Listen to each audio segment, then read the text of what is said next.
À la une, le bac peut rapporter gros. Les futurs étudiants ont découvert aujourd'hui les aides financières dont ils peuvent bénéficier. Une journée porte ouverte était organisée à l'hôtel de région à Basse-Terre. Reportage dans cette édition. Le Tour cycliste de Guadeloupe passionne aussi bien les hommes que les femmes. Elles sont nombreuses à montrer leur enthousiasme au bord des routes. Femmes et fans du Tour, c'est à voir dans ce journal. Et enfin, il est l'événement incontournable des vacances. Le Festival international du Zouk célèbre sa 10e édition à Sainte-Anne. Cette année, les femmes seront mises à l'honneur. Son promoteur, Eugène Louisor, est notre invité ce soir. Bonsoir à tous et merci de nous accueillir chez vous. Enveloppe de 4 000 € ou encore billets d'avion, le bac peut rapporter gros. Les bacheliers et futurs étudiants ont découvert aujourd'hui les aides financières dont ils peuvent bénéficier. Une journée porte ouverte qui était organisée à l'hôtel de région à Basse-Terre à cet effet. En Guadeloupe, les récompenses sont généreuses. Reportage Linda Gayarcy et Karen Diamin. Après plusieurs semaines d'attente, Claude a décidé de saisir une opportunité. Rencontrer directement les acteurs de l'emploi et de l'orientation pour faire avancer sa demande de formation. C'est bien d'avoir un contact direct avec les agents, comme ça, au lieu de passer directement dans leur entreprise, faire la queue, attendre. Des fois, c'est derrière un ordinateur, on n'a pas de réponse. Donc là, on peut avoir une réponse immédiate et voilà. Sinon, sans plus. Mais j'aurais quand même aimé qu'il y ait plus de choses quand même pour nous, puisque je suis venue, mais il n'y a pas grand-chose. À part, des fois, on ne sait pas si nous sommes éligibles ou pas, donc on est obligé d'attendre, si on doit faire une autre demande ou pas. Donc tout ça, ça reste un peu ambigu quand même. Un coup de pouce non négligeable à un mois de la rentrée. Aujourd'hui, on a décidé de faire une journée porte ouverte pour les étudiants, parce que vous savez très bien qu'il y a des étudiants retardataires. C'est vrai, il y a ceux qui n'ont pas d'informations du tout et ceux qui ont peu d'informations. Donc nous avons pensé au niveau de la région, c'était une journée pour leur permettre de trouver les meilleures informations parce que nous sommes quand même à un mois de la rentrée et s'ils n'ont pas ces informations, eh bien, ce sera un peu difficile pour eux de savoir un petit peu comment financer leurs études ou alors comment peut-être voyager parce qu'il y a beaucoup qui vont partir dans l'Hexagone. Donc au moins les parents seront plus ou moins assurés pour pouvoir organiser ce départ. L'occasion aussi pour la région de mettre en avant ses dispositifs d'accompagnement de la jeunesse. La région Guadeloupe a fait de la réussite des jeunes une priorité. Et à ce titre, donc, elle a mis en place un certain nombre de dispositifs, notamment les aides aux étudiants, qui s'adressent aux étudiants qui ne sont pas boursiers. Donc un étudiant qui fait une demande de bourse au niveau du CROUS et qui n'est pas boursier peut prétendre donc à l'aide aux étudiants. Donc il lui appartient de faire une demande à partir du 1er septembre. Donc voilà. Et cette demande, bien sûr, se fait en ligne sur le site de la région Guadeloupe, qui sera ouvert à partir du 1er septembre. Concernant l'insertion des jeunes dans le monde du travail, l'an dernier, avec son stage en entreprise, en juillet et août, la région Guadeloupe a accompagné près de 2000 jeunes. En Martinique, focus sur l'impact économique du Tour d'Aïol. De nombreuses enseignes profitent de cet événement pour afficher leur marque. Bémol, si certaines jouent le jeu en payant la fédération d'Aïol, d'autres s'incrustent sans droit, mettant en péril l'équilibre financier de la compétition. Anaïs Gall. Rien n'échappe au contrôle d'Alain Richard. Dans son collimateur aujourd'hui, le véhicule d'une entreprise qui ne devrait pas se trouver là, elle n'a pas signé de convention avec la fédération d'Aïol Ronde. C'est bon pour moi. Ok. On va continuer, on va voir s'il y en a encore d'autres comme ça. Ouais. Et si ici la marque est bien partenaire du Niol, elle ne l'est pas officiellement du Tour. Pour la fédération, c'est un énorme manque à gagner. Ce sont beaucoup d'efforts, des efforts financiers et on ne peut pas accepter que des entreprises et pas des moindres puissent profiter gratuitement, je dirais, de l'opération sans imaginer, ne serait-ce que contacter par respect la fédération. Un abus, loin d'être un cas isolé. Pendant le tour de la Martinique d'Aïol Ronde, nombreux sont les commerçants à profiter de la notoriété de la manifestation pour vendre. Pourtant, l'utilisation de l'image, de la réputation ou du nom de l'événement sans son accord ne serait pas autorisée. Tania est entre autres chargée de la régie publicitaire de la fédération. Alors tous les jours, elle veille au grain. On regarde un petit peu et vous voyez que vous avez énormément de marques, de grandes marques nationales comme locales, qui utilisent le mot yole, tour des yoles, yole ronde, enfin yole dans toutes les sauces pour communiquer sans jamais penser que derrière il y a des organisations qui coûtent très cher et que le grand public, lui, on lui offre la manifestation. Pourtant, la marque Yole Ronde est déposée à l'INPI depuis une vingtaine d'années.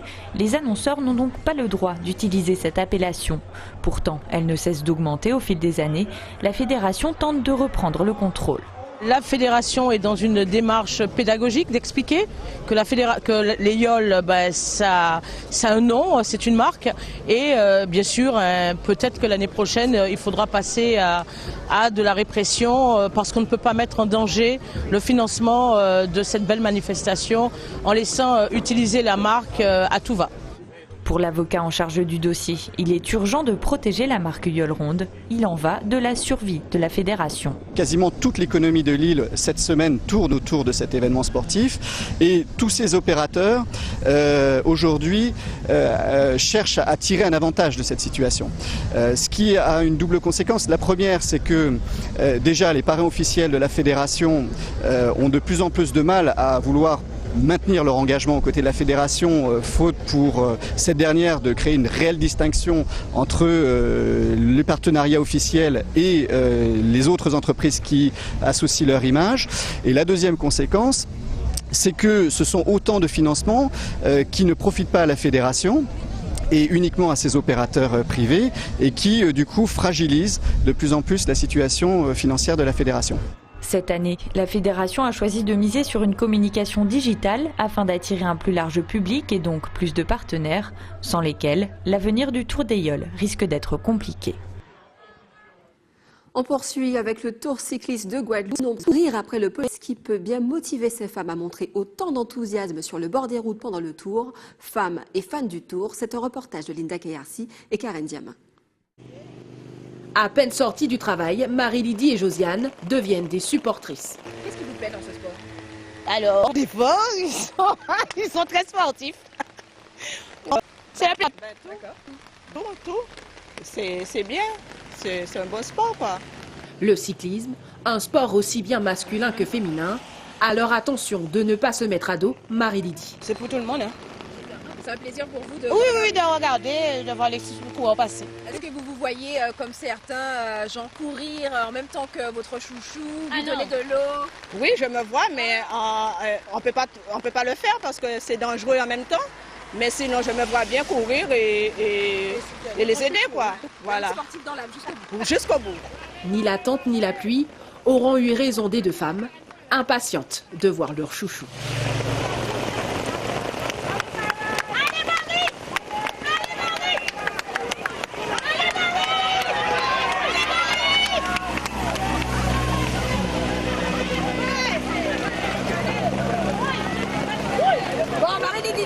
Tu es satisfaite? Oui, je l'ai vu. Une fois, on l'a vu. Oh, je suis toute trempée. Mais c'est pas grave. L'essentiel, c'est d'être là et de l'avoir vu. J'ai le plaisir de l'avoir vu. Cris d'encouragement et de satisfaction pour un sport qui fait de nombreux émules. On se souvient, il y a 2 ans, de l'animosité qui était née entre les deux hommes. Le duel Turpin-Karen ne passe pas inaperçu. Cette année, il semble que ces deux coureurs aient décidé de contrarier leurs ambitions respectives. À chaque étape du Tour, ils se marquent à la culotte. Que pensez-vous de ce duel? Patrick Curie et Moïse Dexter vous ont posé la question. Turpin-Maurice-Karen, Turpin fait ce qu'il a pu hier. Parce qu'il ne pouvait pas... Il n'a pas pu suivre quand même le train que Maurice a imposé. Alors, mais je pense qu'aujourd'hui ça ira mieux pour les deux. Il faudrait que ces messieurs courent en avant, pas derrière. Et c'est ça Boris commence à faire hier, il faut ça continuer. Parce que moi c'est un faux problème. Je pense qu'il était fini depuis hier, donc je n'ai pas trop suivi. Aujourd'hui, il y a encore un duel ou bien ça reste dans le peloton? Je crois que c'est fini. Maintenant, Karen a montré ses capacités, il faut qu'il confirme. Donc la course n'est pas finie. Donc j'espère qu'il va montrer encore qu'il peut se rapprocher du premier du classement. Franchement, j'espère que le meilleur gagne. On casse dit que si chaque fait comme ça de côté à eux, ça c'est plus belle. Ça c'est plus intéressant. Puisqu'il y a une qui suivre l'autre pour l'instant. Alors que bon, Karen a démontré quand même qu'il est longtemps plus bon qu'il monsieur. Ben, il faut dire qu'il n'y a pas ni même l'âge là aussi. Hein. Rien de grave, ce sont de bons coureurs. Ils sont neutralisés, essayer de gagner l'un de l'autre. Il ne faut pas faire de polémique pour des choses comme ça. Les gens sont en train de faire toute une histoire pour ça. Ça n'a aucun sens. Boss Karen a essayé pour ton manœuvre. Mais bon, il ne peut pas faire tout cela. Parce qu'il a besoin de courir à l'entour. Moi, de fait à cycliste, il faut que les coureurs courent devant pour un spectacle au meilleur niveau.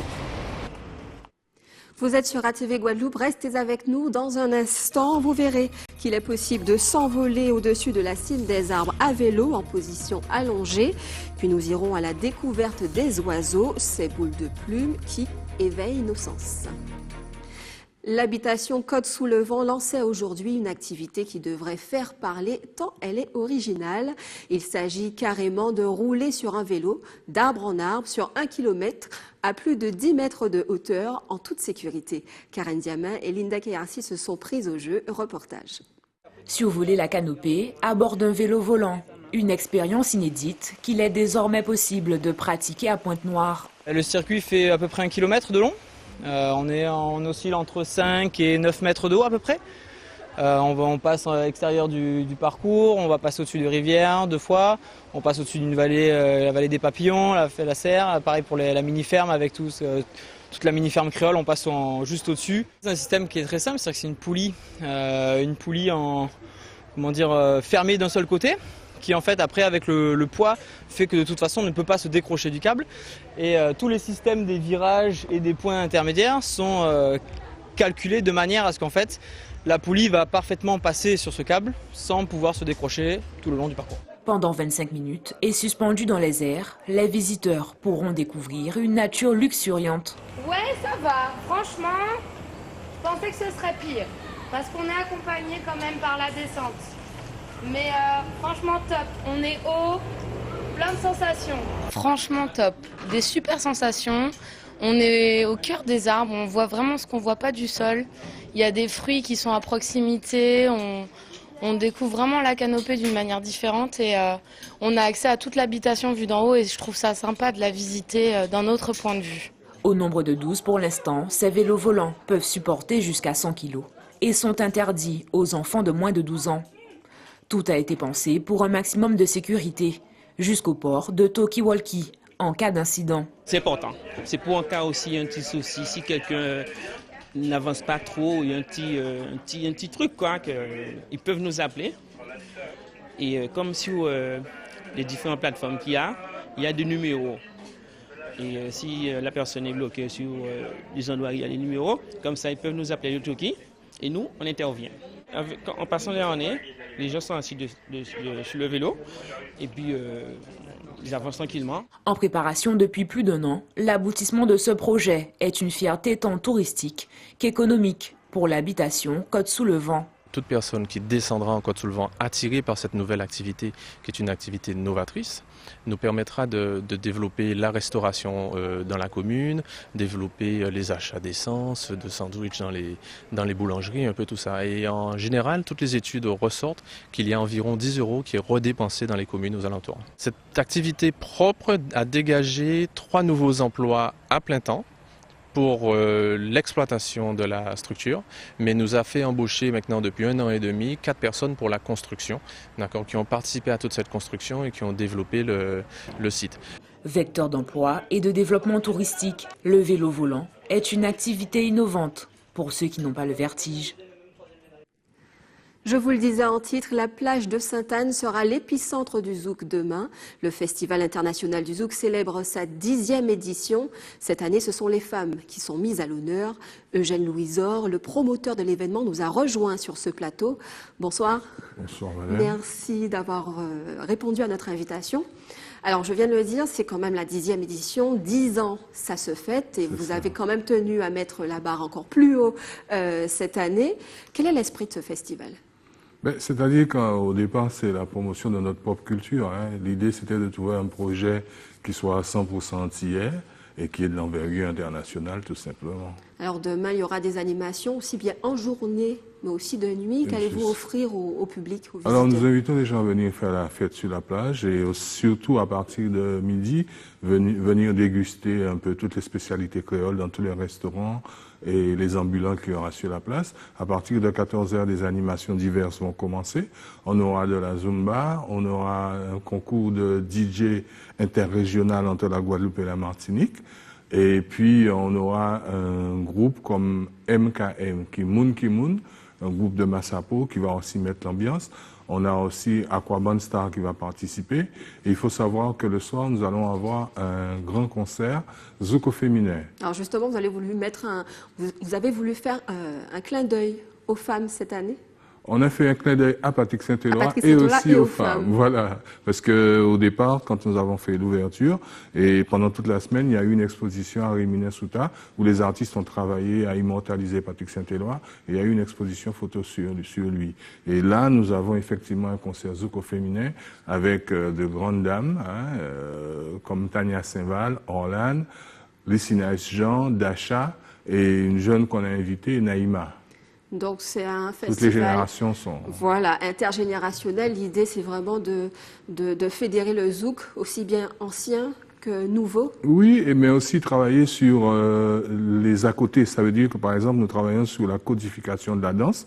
Depuis 2 ans, nous en avons discuté pas mal. Et maintenant, il y a le Francesca Draftba qui maintenant est à enseigner. En fait, ce que nous voulons, c'est que, quel que soit que vous soyez japonais, chinois, européen, vous pourrez venir à partir de l'an prochain ici en Guadeloupe et apprendre cette technique-là. L'idée, c'est de développer les à côté, mais on a aussi des concours de DJ, des concours de chant, des concours de danse, ainsi de suite. Donc c'est un festival du zouk à prendre au sens large, pas uniquement de la musique, voilà. Mais aussi la danse et quoi d'autre encore? C'est-à-dire qu'il y a de temps en temps des discussions aussi, parce que le festival n'est pas uniquement festif, il est aussi éducatif, parce que l'estime de soi vient d'abord par la possession de sa culture. C'est quelque chose que les gens ont tendance à ignorer, mais qui est très important. Et ça a été prouvé, vous voyez. Donc, faire en sorte que le zouk soit valorisé, c'est aussi travailler sur l'estime de soi. Et c'est important pour le bien-être d'un individu et tout ce qui s'ensuit. Il y a beaucoup de choses à dire là-dessus. Alors, au fil des années, est-ce que vous pensez, est-ce qu'on a ce sentiment que le zouk recule ou alors il passionne encore la population? Ah non, je pense que le zouk continue à se développer. Bon, je vais vous donner des exemples. La personne qui a gagné le concours de DJ, c'est une jeune fille de 12 ans. Vous voyez, l'an dernier, la personne qui a gagné le concours de DJ, c'est un jeune homme de 14 ans. Nous, par rapport au festival, bon, il y a un certain nombre de choses que nous faisons aussi à l'extérieur. Il est prévu le New York International Zouk Festival qui va se développer dans pas longtemps. En 2018, ces programmes et les artistes guadeloupéens dans le giron du festival font aussi des concerts à New York. Par exemple, on a fait le 18 novembre à SOBiz, la salle était remplie. Donc, le zouk vit. Mais il est vrai que on a le sentiment que le monde entier a accepté le zouk, mais ici, nous ne mettons pas les moyens pour pouvoir lui permettre de... Bon, il y a quelques fous comme nous, mais je pense que c'est une bonne chose. Vous voyez? C'est un festival qui est gratuit. Comment financez-vous un tel événement? C'est-à-dire que nous, ce que nous cherchons, c'est des accords avec un certain nombre d'édilités qui, eux aussi, croient en notre propre culture, et nous permettre justement de mettre en place. La ville de Sainte-Anne en est un exemple. Vous voyez, demain, la ville de Sainte-Anne invite toute la Guadeloupe à venir. Mais si vous voulez, c'est un peu ça la démarche. Et les partenaires privés, bien entendu, qui nous aident, même des fois sans apporter de l'argent, apportent certaines choses dont nous avons besoin. La sécurité sera à la hauteur de l'événement, je suppose. Oui, bien entendu, mais ça, c'est la ville de Sainte-Anne qui organise. De toute façon, il y a une chose que je vais vous révéler, c'est que depuis 10 ans que nous faisons le festival, il n'y a jamais eu une histoire. Ça veut dire aussi que nous avons une culture qui se développe, mais qui n'est pas aussi agressive que d'autres. Je ne vais pas citer d'autres cultures, mais je veux dire, la nôtre est plus... moins agressive, voilà, si je peux utiliser ce terme. Mais en tout cas, les gens peuvent venir en toute sécurité. Demain, Sainte-Anne, il faut venir avec la famille et tout.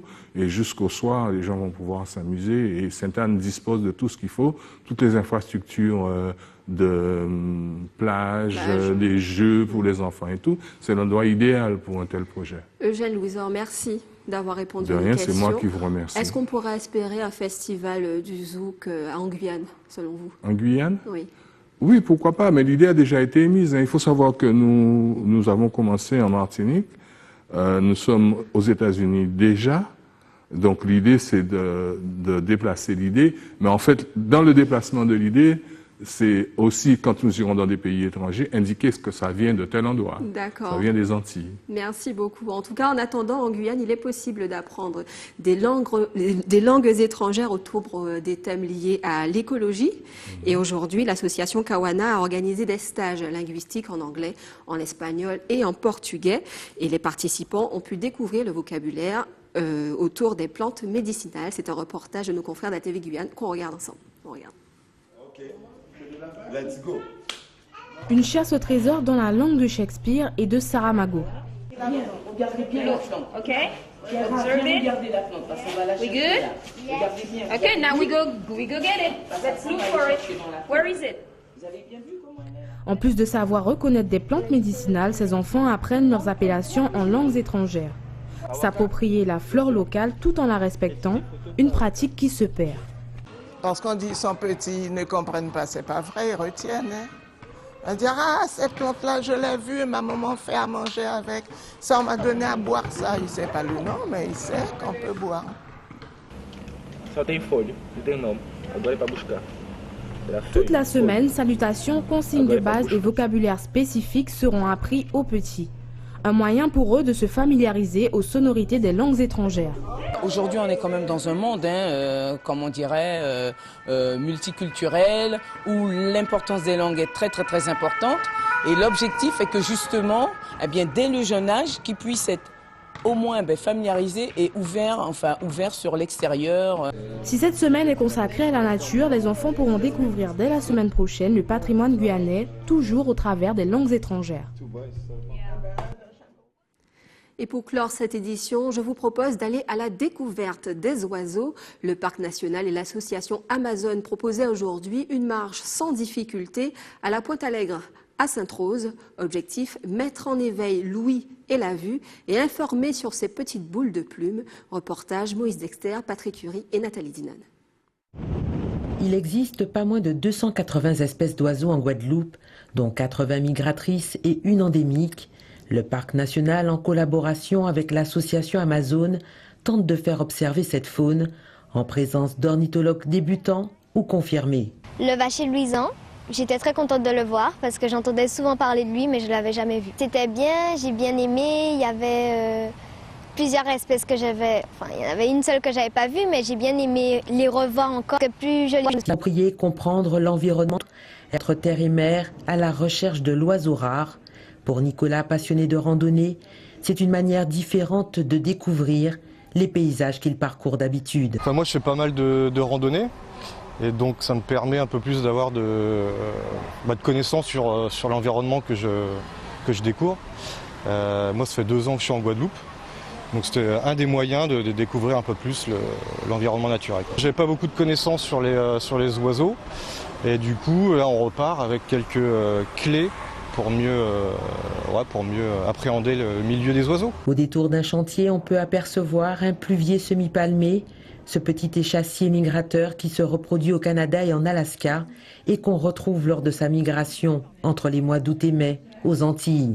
Un pur moment de plaisir. Je pense que les gens ont apprécié, ont découvert des espèces qui ne connaissaient pas du tout, ou pour certains connaissaient, et on a pu voir qu'il y avait des enfants. Donc là, c'est vrai que c'est quelque chose qui est très intéressant, le jeune public, parce que l'avenir leur appartient. Nous, quand on a un certain âge, on a un petit peu déjà nos habitudes ou nos mauvaises habitudes, malheureusement. Et donc, nous, ce qui nous intéresse, c'est de faire vraiment passer un message auprès des jeunes, de s'ouvrir à la nature. Les ornithologues du jour ont pu observer une vingtaine d'espèces, une découverte qui a tenu toutes ses promesses.